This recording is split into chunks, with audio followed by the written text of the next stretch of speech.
Well, hello, you gorgeous mother truckers, you, and welcome to another video. Before we go any further, can I wish a very happy 4th of July to all you ungrateful colonists over there in the United States of America.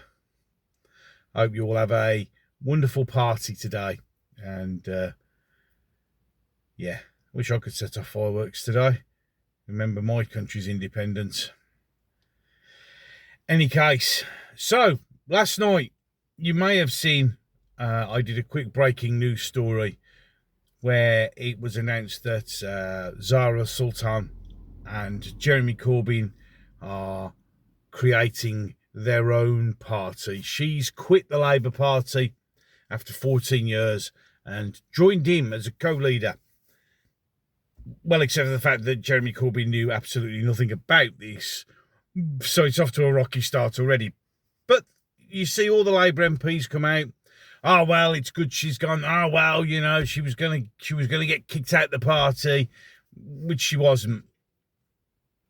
And basically they want all those who voted, you know, against prescribing Palestinian action as a terrorist organization, want them all gone. They kick them all out. And they're still blind. You see, this new party, now, here we go. I mean, if I was on the left, I'd be doing like a video I did on the right. Do we need another party, for fuck's sake? Do we need one? Do we want one? The problem is with this one is people are missing the potential of it. People are missing the existential threat that it could present to the very fabric of this country. And some people might say, oh, you're overreacting. Am I, though? You see, because Jeremy Corbyn is a terrorist-loving arsehole. Always has been, always will be, I guess.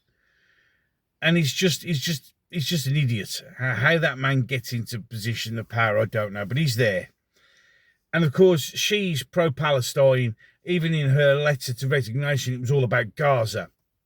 And we also have 5 MPs who sit in the House of Commons who got there on a pro-Gaza ticket. Remember that Jess Phillips only just won a seat just up the road by 600 votes from a pro-Gazan candidate. This is, as I said in the breaking news one, this is the rise of the enemy within. This is the rise of your Islamist party. You see, they haven't created one because they've been building one in the background. Why do you think so many Labour MPs are Muslims? They are slowly but steadily and carefully building their base.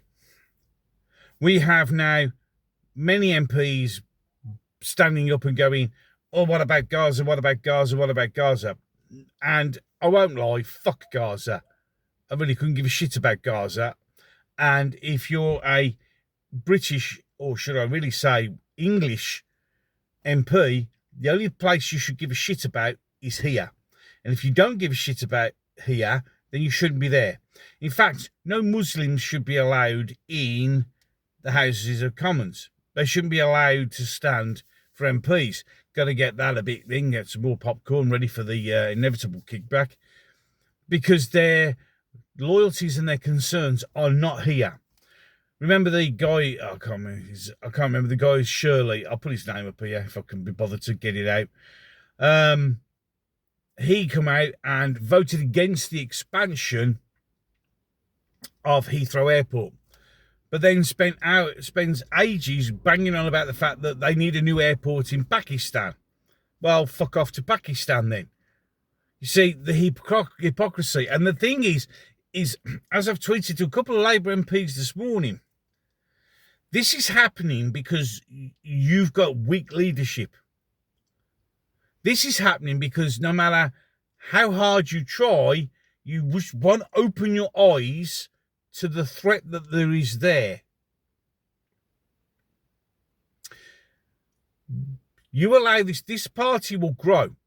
This party only has to say, we love the Muslims, of which there will be. I mean, if she's there and there's 2. Then if they get all 5 independent Muslims, yeah, There's 7. That's more than Reform. And you'll find others will move to that party, and it will become a Islamist, pro-Islamist party. Remembering that this is also the Labour Party that's trying to create Islamophobia laws, to make blasphemy laws in this country. And that's done so the existence of this party will happen. Because once you pass that law, and now they've got their little party together, you won't be able to say anything against them without being arrested. And yet again, they still won't open their eyes. Yet again, there are millions of people out there who will just sit there and go, oh, well, and then spend £400 to go and wave a fucking Free Palestine flag at a concert in Glastonbury. Useful idiots. You see, I don't know whether I'm the only one who can see the threat that these two getting together could create. And it will just grow and grow and grow. And they would have millions of instant votes because, as I've always said, Muslims vote how they're told to vote. This party could create a huge issue. We could have 50 MPs that are Muslims next election. Will that be enough? Will that wake you up? I mean, you're getting a pressure group now from just a few of them. And they want to have Islamophobia laws, and they want to do this, and they want to do that. And we'll block the airport extension here, but we'll have one in Pakistan. And it's all Gaza, Gaza, Gaza. Whoa, whoa, what about Gaza? We are all Palestine action. Anyone who said that in that House of Commons should be immediately not just stripped out of the party, fucking kicked out.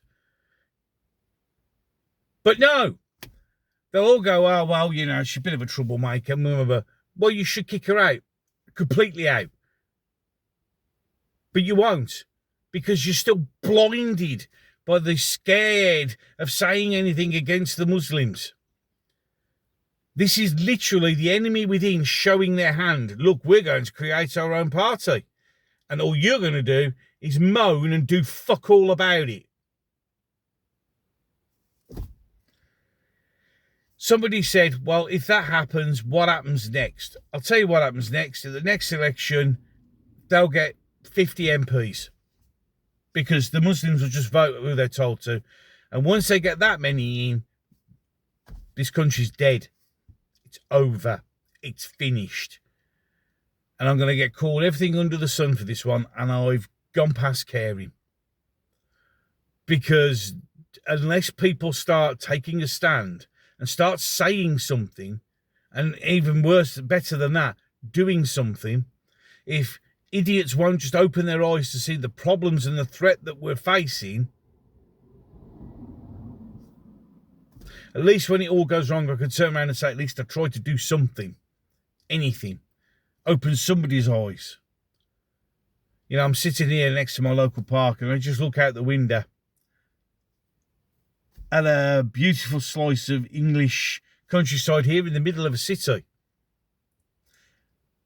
And it could all be gone. Why? Because we're too blinded. Too scared. And they're even making sure that they're creating a law so that you can't speak out against somebody. How wrong is that? 2 videos popping up there. If you want to give them a watch, that'd be much appreciated. My logo's over there. Click on that. You can subscribe to the channel. Please do that if you agree with what I'm saying. Don't forget to hit the notification bell. And if you've got it on your mobile, make sure it's on that as well. You can like, you can share, you can let me know what you think in the comment section down below. And hopefully some of those comments will actually manage to stay. Any case, enough of that. I'm done. So, until the next one.